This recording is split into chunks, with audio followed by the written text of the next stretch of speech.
अस्सलाम वालेकुम। आज की 50% इंक्रीज़ इन टैरिफ की न्यूज़ तो सबने देख ली होगी। और फिर अभी लेटली यूएसए ने, अदर देन चाइना, लैंग्वेज तो ये है कि जिन्होंने रिटेलिएशन नहीं की, बट अदर देन चाइना सबके साथ जो टैरिफ्स थे उनको 10% पे भी ले आए हैं और 90 डेज़ के लिए सस्पेंड भी कर दिया है। सो ये एक बड़ा अच्छा इंटरव्यू था। और इस तरह के इंटरव्यूज़ या कोई ऐसा गेस्ट हो जो जो बात कर रहा हूँ ना वो रियलिटी से मैच हो रही हो ना, उनको ज़्यादा सुना करें।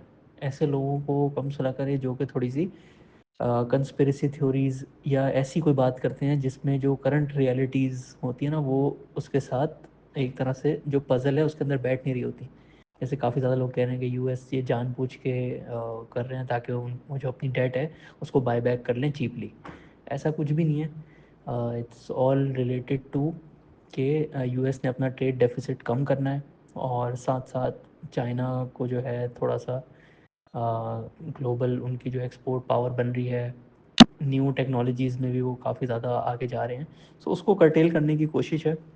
और अभी तक जिस तरह से चीज़ें सेट हो रही हैं उसमें हम एक तो ये देख लेते हैं कि ग्लोबल स्ट्रेटजी क्या बन रही है, दूसरा फिर ये भी देख लेते हैं कि नेक्स्ट 15-30 डेज़ में किस पार्टी के पास क्या क्या पावर है, वो क्या क्या कर सकते हैं। क्योंकि इस तरह की न्यूज़ तो आती रहती हैं, बट अगर आपको पहले से ही पता हो कि कौन जो है फ्यूचर में क्या क्या कर सकता है तो आप एक तरह से मेजर्ड रिस्पॉन्स होता है इन्वेस्टिंग में भी या वैसे भी जो भी आप अपना काम कर रहे हैं। अभी तक ऐसा लग रहा है कि USA has been successful in cornering China.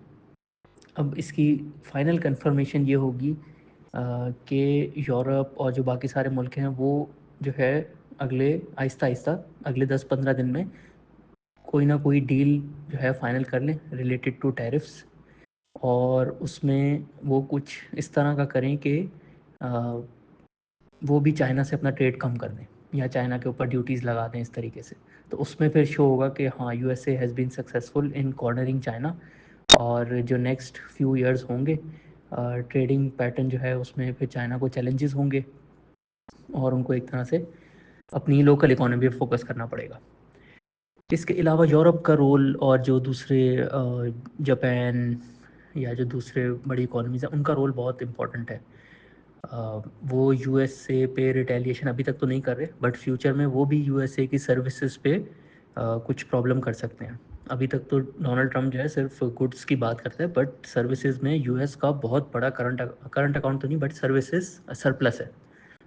China alone तो उसको बहुत ज़्यादा हिट नहीं कर सकता, लेकिन अगर चाइना बाकी सारे मुल्कों को अपने साथ मिला ले और यूएसए की सर्विसेज को टारगेट करने लग जाएं तो फिर यूएसए एक तरह से थोड़ी प्रॉब्लम में आ जाता है।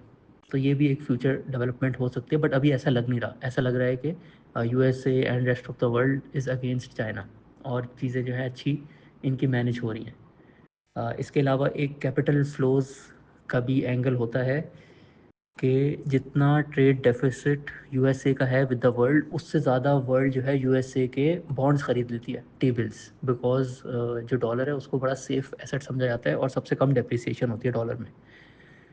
वो भी एक एंगल है जो कि एक्सप्लोर किया जा सकता है फ्रॉम चाइना और रेस्ट ऑफ द वर्ल्ड, अगर ये बैलेंस थोड़ा सा चेंज होता है।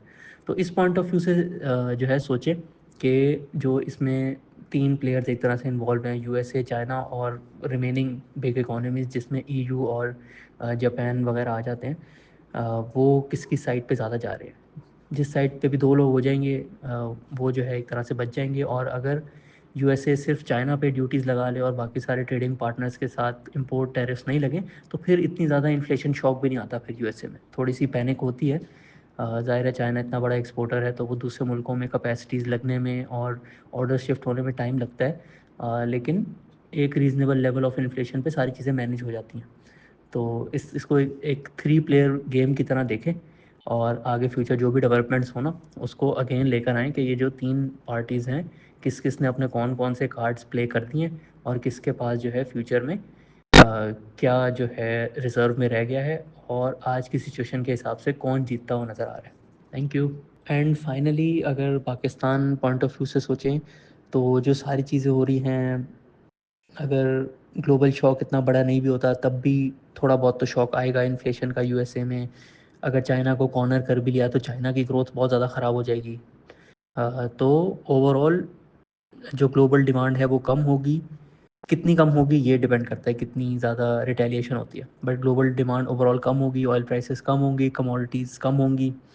तो उससे पाकिस्तान का फ़ायदा होगा। बट इंडिविजुअल डे पे या इंडिविजुअल वीक में वो स्टॉक मार्केट में पॉजिटिव रिफ्लेक्ट होता है या नेगेटिव रिफ्लेक्ट होता है। उसका जो पॉजिटिव एंगल होता है कि कमोडिटीज़ कम हो रही हैं, करंट अकाउंट डेफिसिट जो है वो कम हो जाएगा, डॉलर पे प्रेशर नहीं आएगा, इंटरेस्ट रेट कम हो जाएगा। लेकिन कभी कभी किसी किसी दिन में जो फ्लाइट ऑफ कैपिटल होता है या फ्लाइट टू सेफ्टी जो होता है कि इतना पैनिक मच जाता है कि हर कोई जो है वो बेचने की तरफ चला जाता है, जैसे पहले भी एक्सप्लेन किया था। तो कभी कभी वो भी डोमिनेंट हो जाता है। सो इस पूरे सिनेरियो में एंड में पाकिस्तान के काफ़ी बेनिफिशरी बन रहा है। बट इसका ये मतलब नहीं होता कि हर दिन स्टॉक मार्केट ऊपर जाएगी। किसी दिन जो है जो दूसरा वाला फैक्टर है वो भी ज़्यादा डोमिनेंट हो जाता है और उसका इम्पैक्ट लोग ज़्यादा ले लेते हैं। सो थोड़े से ट्रबल टाइम्स होंगे अगले 15-20 दिन में। जैसे हमने पहले डिस्कस किया कि चीज़ें किस तरफ जा रही हैं, आप उसको देखते रहें। और जैसे थोड़ी चीज़ें क्लियर हो जाएंगी तो फिर ये जो वॉलेटिलिटी है ये भी ख़त्म हो जाएगी।